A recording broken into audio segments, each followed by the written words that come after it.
ज्ञान को अनुभव नहीं बनाओ अधूरा रह जाता है, और साधनाएं अनुभव के द्वारा ज्ञान की सत्यता हमारी गहराइयों में स्थापित कर देती है। प्रतिदिन मेरे साथ 358 ब्रह्ममुहूर्त ध्यान। ओम भूर्भुवः स्वः तत्सवितुर्वरेण्यं भर्गो देवस्य धीमहि धियो यो नः प्रचोदयात्। श्रीमद् भगवद गीता भक्ति योग श्लोक संख्या 18। समः शत्रु च मित्रे च तथा मान अपमानयोः शीतोष्ण सुख दुखेषु समः संग विवर्जितः। जो शत्रु और मित्र के लिए सम है, जिसके लिए मान और अपमान में कोई भेद नहीं है, जिसके लिए शीत अथवा ऊष्मा समान है, जो इन सब से असंग है, जिससे इनके बीच के भेद से कोई लेना देना नहीं है। अर्जुन, वो मुझे सबसे प्रिय है। जब हम ये सुनते हैं तो यही भाव हमें पूर्व में भी सुनने को श्रीमद् भगवद गीता के एक अन्य श्लोक के अंतर्गत आ चुका है। ध्यान योग के श्लोक 7 में भी यही भाव इसी प्रकार आया। न जैसे सर्दी न गर्मी। कौन सी सर्दी, कौन सी गर्मी? क्या केवल यहाँ त्वचा का उल्लेख है? नहीं, विषयों से उठने वाले प्रभाव का उल्लेख है। अच्छा, मान और अपमान किसके विषय में है? मान और अपमान उसके विषय में है जो अहंकार है, जिसे हम पवित्र अहंकार के स्वरूप में अध्यात्म में परिष्कार देते हैं। वो है जिसे मैं और मेरा से उठ करके सोहम अहम ब्रह्मास्मि तक ले जाना है। ये मान अपमान उसका है। शत्रुता और मित्रता ये विषय राग और द्वेष के हैं, आकर्षण और विकर्षण के विषय हैं। ये इन सबके मर्म बहुत गहरे हैं। जो इन सब से उठ चुका अर्जुन, वो मुझे बहुत प्रिय है। ये उल्लेख किसके प्रति है? अगर थोड़ी गहराई से मनन करें तो ये विषय वस्तुतः उस अनासक्त के हैं, उस असंग के हैं, जिसका साक्षी भाव बहुत दृढ़ हो चुका है। साक्षी भाव दृढ़ होना अर्थात प्रत्येक स्थिति में, प्रत्येक अवस्था में, जहाँ कहीं भी हो, प्रत्येक विषय के साथ व्यवहार करते हुए पूर्ण साक्षी भाव में बने रहना। अध्यात्म की साधनाओं में जैसे जैसे नियमितता से साधक आगे बढ़ते हैं, तो एक बात प्राय सभी साधक कहते हैं, हमें ऐसा क्यों लगने लगा कि हम अपने ही आप को देख रहे हैं, हम अपने ही आप को अनुभव करते हैं। हमें ऐसा प्रतीत होता है जैसे हम अपने ही आप को देख रहे, हम अपने ही आप को अनुभव कर रहे। मेरे एक बहुत ही प्रिय साधक, वर्चस्वी साधक के जीवन में कोई ऐसी कठोर घटना घटी जहाँ प्रत्यक्ष रूप से अनेकों लोगों के बीच उस सात्विक प्रवृत्ति वाले समर्पित साधक को अपमान का सामना करना पड़ा। सबके बीच में उनको अपमानित किया गया, जबकि वो पूर्ण सत्य पर थे। पर क्या करें, जब असत्य का साम्राज्य हो तो सत्य को सबके बीच में भी अपमानित होना पड़ जाता है। ऐसी अवस्थाएं सहज नहीं रहती हैं, पर उन अवस्थाओं में जब कभी ऐसा अनुभव में आ जाए तो बड़ी कठिनाई होती है। उस साधक ने मुझे उसी दिन शाम को संदेश दिया, मुझे बात करनी है। तो उन्होंने फिर अगले दिन जब बात आरंभ हुई तो उन्होंने विशेष रूप से ये कहा कि गुरुदेव, मैंने कल पहली बार अनुभव किया कि मैं स्वयं को अनुभव कर रही, मैं लिंग भेद यहाँ छोड़ रहा हूँ। स्वयं को अनुभव अर्थात मैं अपने साथ उसे होते हुए पूर्ण तटस्थ भाव से, साक्षी भाव से अनुभव कर रही, मेरे साथ ऐसा हो रहा, पर मैं स्वयं उससे पीछे हूँ, मुझे उसका कोई प्रभाव नहीं है।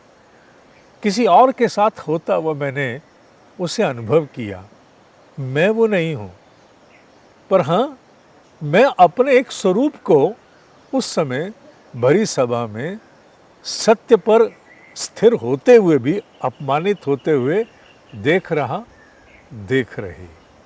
इतना बड़ा साक्षी भाव, ये साक्षी भाव मान अपमान से परे। क्यों? क्योंकि सात्विक अहंकार को कहीं छू लिया। जब सात्विक अहंकार को व्यक्ति छू जाता है तो ओढ़ा हुआ अहंकार जो उस मैं के साथ गुथा हुआ है, जिसका संबंध बाहरी पहचान से है, उससे वो पीछे हट करके फिर अपने विषयों के प्रति गंभीरता प्राप्त करता है। वो असंग हो जाता है चलने वाले घटनाक्रमों से। वो घटनाक्रम कैसे चल रहे, किस रूप में चल रहे, उन्हें वो स्वयं अनुभव करता है। और उसके पास वो सामर्थ्य आ जाती है कि वो चाहे तो वो प्रतिक्रिया दे अथवा मौन रहे और पूर्ण अक्षुण्ण बना रहे। सामान्य व्यक्ति ऐसी विकट विपरीत परिस्थितियों में इतने आसक्त हो जाते हैं, संग इतना हो जाता है कि उनसे उठने वाली ग्लानि, खेद, घृणा अथवा प्रतिशोध वो भर भर के मनुष्य में आता है। लंबे समय तक व्यक्ति फिर उसे बार बार उस घटनाक्रम को पुनर्जीवित करते हुए बार बार अनुभव करते हैं। बहुत से लोग जीवन भर बहुत सी घटनाओं को जो उनके साथ ऐसी बीती, जो अप्रिय हैं, उन्हें बार बार स्मरण करते और स्वयं को ही दुखी करते हैं। पर वो जो असंग हो चुके, जिन्होंने अपने पवित्र अहंकार को छू लिया, जिन्होंने साक्षी भाव को दृढ़ कर लिया, वो अपने ही जीवन में अपने साथ होने वाले सभी घटनाक्रमों को साक्षी भाव से देखते हैं और उनसे उठने वाला कोई भी प्रभाव, जो दुष्प्रभाव स्वरूप में कोई भी स्वरूप हो सकता है, जैसे मैंने कहा घृणा हो सकती है, प्रतिशोध हो सकता है, खेद हो सकता है, वो उसे प्राप्त नहीं होते। उन्हें लगता है जैसे मेरे पीछे नदी का प्रवाह, आप ध्यान से देखें तो नदी का प्रवाह मेरे पीछे है। एक विशेष ध्यान हम साधकों को कराते हैं जिसमें हम उनसे अनुरोध करते हैं कि नदी के प्रवाह पर अपनी दृष्टि को टकटकी लगा करके देखो, पर बहते हुए नदी के सतह पर प्रवाह के साथ दृष्टि मत बहने दो। दृष्टि प्रवाह पर स्थिर रहेगी, प्रवाह को अपना कार्य करने दो, अपनी गति से आगे जाने दो। तुम स्थिर साक्षी वहीं पर स्थित हो। ये ध्यान हम उन्हें कराते हैं केवल एक आभास देने के लिए कि उनके भीतर का साक्षी भाव इतना दृढ़ है, इतना प्रबल है कि वो जीवन के प्रवाह में भी होने वाले घटनाक्रमों को उसी रूप में अनुभव कर सकते हैं। ये ध्यान एक प्रशिक्षण है, एक ऐसा प्रशिक्षण है जिसके द्वारा साधक धीरे धीरे अपने जीवन के घटनाक्रमों से भी उसी प्रवाह में ऊपर उठ जाता है और ऊपर उठ करके उन चलने वाले घटनाक्रमों के प्रवाह के दर्शन करता है। दर्शन, हाँ, दर्शन के साथ न्याय तभी है जब मनुष्य में साक्षी भाव प्रबल हो जाए। साक्षी भाव प्रबल होते ही दर्शन सजीव होता है। अन्यथा दर्शन कैसा? फिर तो व्यक्ति लिप्त हो गया। लिप्त व्यक्ति असंग नहीं है, वो दर्शन नहीं कर सकता। जितने भी हमारे ब्रह्म ऋषि हुए, जिन्हें हम मंत्र का दृष्टा के रूप में जानते हैं, कि वेद के इस मंत्र के दृष्टा ये ऋषि हैं, इस विधा के दृष्टा ये ऋषि हैं। ये वो हैं जिन्होंने अपने साक्षी भाव को इतना उत्कृष्ट स्तर प्रदान कर दिया कि वो इस प्रकृति में, जगत में होने वाले जितने भी सूक्ष्म रहस्य हैं, वो रहस्य का रहस्योद्घाटन उनके समक्ष हुआ और वो उनका दर्शन कर पाए। वो आसक्त नहीं हुए, उन्होंने अपनी ओर से उस चल रहे अनुभव में लिप्त होकर के कुछ भी नहीं जोड़ा। वो केवल और केवल असंग रूप से दर्शन करते रहे, अनुभव करते रहे। इस भाव को यहाँ पर कहा गया कि वो जो राग और द्वेष माने मित्र और शत्रुता से परे, जो मान अपमान से परे, सुख दुख से परे, शीत और ऊष्मा से उठ गया, उनके संग में जुड़ा जुटा नहीं है, वो मुझे प्रिय है। और ये साक्षी भाव तभी विकसित होता है जब व्यक्ति धीरे धीरे अंतर्मुखी होते हुए अपने स्वरूप की ओर अग्रसर होता है। एक बहुत ही अत्यंत श्रेष्ठ साधक ने मुझे कुछ दिनों पूर्व पूछा था, एक भाव उन्होंने मेरे समक्ष व्यक्त किया कि मैंने इतने प्रकार की साधनाएं की हैं, अब इसके बाद आगे क्या, आगे मुझे क्या करना चाहिए, ये विषय उन्होंने पूछा। तो मैंने उन्हें एक ही भाव दिया, इसके बाद है स्वरूप सुख। स्वरूप सुख से तात्पर्य क्या है? स्वरूप सुख से तात्पर्य ये है कि साधना के स्तर अब उन स्तरों को प्राप्त हो गए हैं जहाँ से व्यक्ति अपने ही स्वरूप पर केंद्रित हो सकता है। क्योंकि स्वरूप सुख पर जब तक हम नहीं जाते तब तक कहीं ना कहीं अहंकार का एक विकृत स्वरूप जुड़ा रहता है, कहीं ना कहीं ईर्ष्या का भाव भीतर रह जाता है, जो व्यक्ति फिर अपने भीतर भेद रखता है। जो मैंने इस वर्चस्वी साधक को कहा वो बात हम सबके साथ उसी प्रकार न्याय रखती है कि हम अपनी साधना मार्ग पर अग्रसर हैं, धीरे धीरे उत्कर्ष को प्राप्त हो रहे हैं। हम पूरी तरह से असंग अभी नहीं हुए, मान अपमान से, शत्रुता मित्रता अर्थात राग द्वेष से, सुख दुख से इत्यादि से, पर हाँ अंशों में उत्कर्ष होता है। पूर्व में वही विषय, वही व्यक्ति, वही सब कुछ हमें जो पूरी तरह ग्रस लेता था, हम इतने आसक्त हो जाते थे कि हम उसे अपनी पहचान मान करके महीनों वर्षों जीते थे। अब साधना के प्रभाव से उस आसक्त भाव की आयु अब कम हो गई है। पहले हमारा आसक्त भाव दीर्घायु था, पर अब उस आसक्त भाव की आयु, अब उसे हम कह सकते हैं वो अल्पायु हो गया है। आसक्ति की जब अल्पायु हो जाती है तो जानना चाहिए कि आत्म उत्कर्ष अब ऊंचे सोपानों को प्राप्त हो रहा है। ये ठीक है, प्रतिक्रियाएं तो सदा रहेंगी, स्थितियों के प्रति प्रतिक्रिया होगी। जब भी कोई अनुशासन से परे अथवा जैसा निर्धारण उससे परे हटेगा तो क्रोध का आना अनिवार्य है, मनुष्य कुछ ना कुछ कहेगा, पर वो आंशिक है, उसकी अल्पायु है, वो स्थिर और स्थायी नहीं रहने वाला। वो आयु उसकी बस वहीं तक है जो कुछ क्षणों तक सीमित है। एक बार वो अभिव्यक्ति पूर्ण हो गई, उसके उपरांत उसका और कोई स्थान शेष नहीं बचेगा। व्यक्ति अपने जीवन में स्थिरता और संतुलन के साथ आगे बढ़ जाएगा। ये वो आत्म उत्कर्ष का स्तर है जिसे कोई भी साधक धीरे धीरे अपनी साधनाओं के द्वारा प्राप्त करता है। श्रीमद् भगवद गीता का यह वर्तमान श्लोक संख्या 18 मुक्त रूप से उस असंग का उल्लेख करता है जहाँ साक्षी भाव दृढ़ हो गया, जहाँ व्यक्ति अब उस परिवेश में चला गया जहाँ वो वस्तुतः जानना चाहता है कि मैं क्या हूँ। मैंने इतना तो जान लिया कि मैं वो तो कदापि नहीं हूँ जो अभी तक मैं जानता आया, जानती आई। मैंने अभी तक अपने आप को जिस रूप में भी जाना उसे विषयों के रंग से रंगा हुआ जाना, अर्थात जिस रंग का चश्मा पहना उसी रंग से मैंने अपनी दृष्टि का निर्माण करके और जगत के दर्शन किए। पर अब मैंने इस बात को अनुभव करना आरंभ किया, ये तो ओढ़े गए चश्मे थे, ये केवल और केवल वो स्वरूप थे जो मैं वस्तुतः कदापि नहीं हूँ। मैं तो इनसे मुक्त हूँ।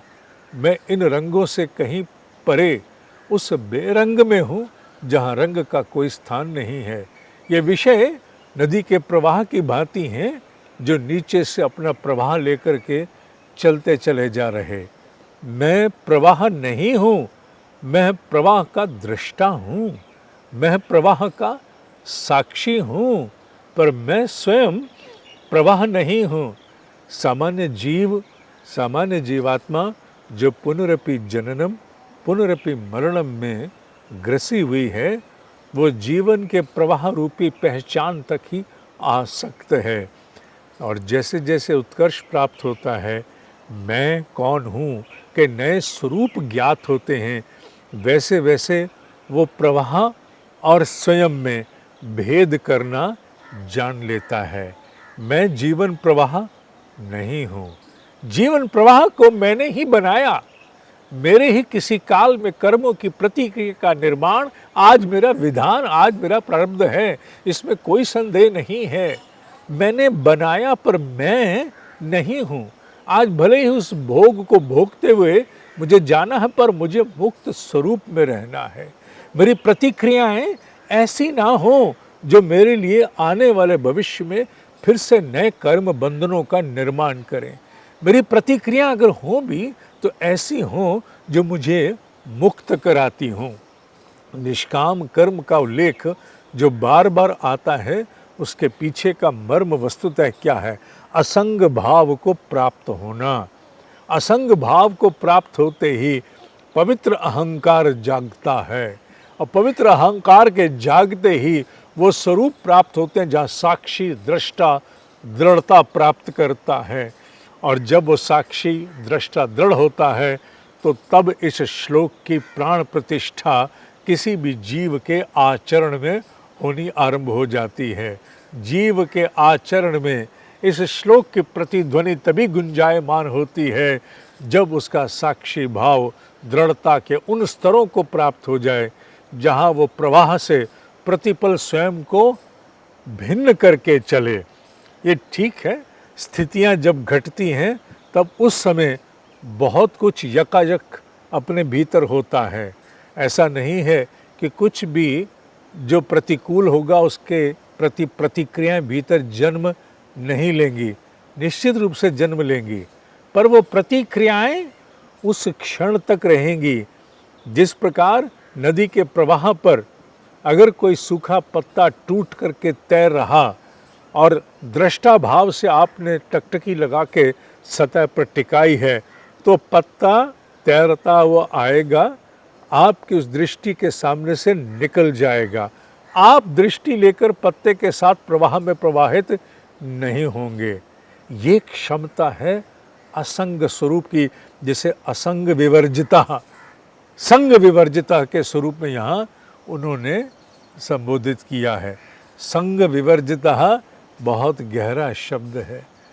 दृष्टा भाव, साक्षी भाव के प्रति कहा गया ये शब्द है। तो आज के इस श्लोक में मुझे इतना ही भाव इसके प्रति व्यक्त करना था। केशव की वाणी के साथ अपनी छोटी सी क्षमताओं का प्रयोग करते हुए जो कुछ भी उनकी प्रेरणा से संभव हुआ वो सबके बीच समर्पित है। आज के लिए इतना ही। ब्रह्म मुहूर्त ध्यान प्रातः 3:58 प्रतिदिन जुड़िए। ओम ही सत्य है, ओम ही सत्य है, ओम ही सत्य है। प्रतिदिन मेरे साथ 3:58 ब्रह्म मुहूर्त ध्यान की रिकॉर्डिंग उसके उपरांत भी लाइव छोड़ दी जाती है। तुम अपना अनुशासन बनाओ और जुड़ो।